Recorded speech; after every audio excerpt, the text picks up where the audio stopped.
Find the mean, variance, and standard deviation of the population data set of weight in pounds.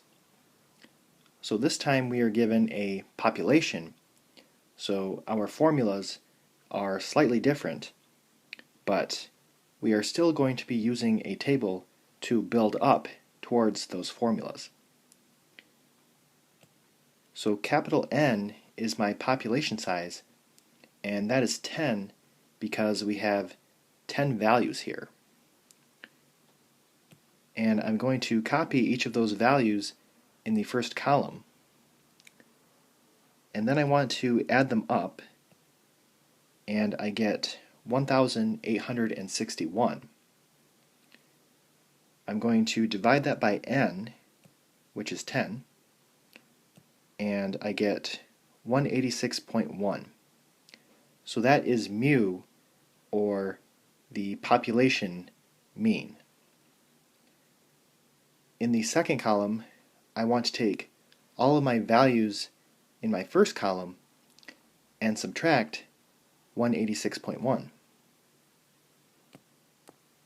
And I will get all of these values. The third column is x minus mu squared. So I want to square all of these values. And then I want to add them all up, and I get 3,400.9.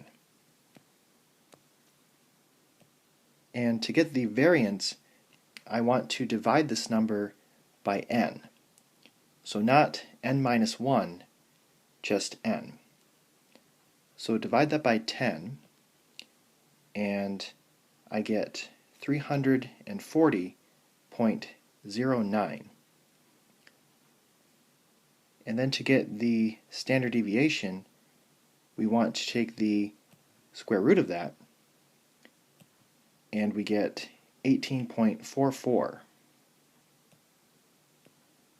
So for my final answer, the mean is 186.1, the variance is 340.09, and the standard deviation is 18.44.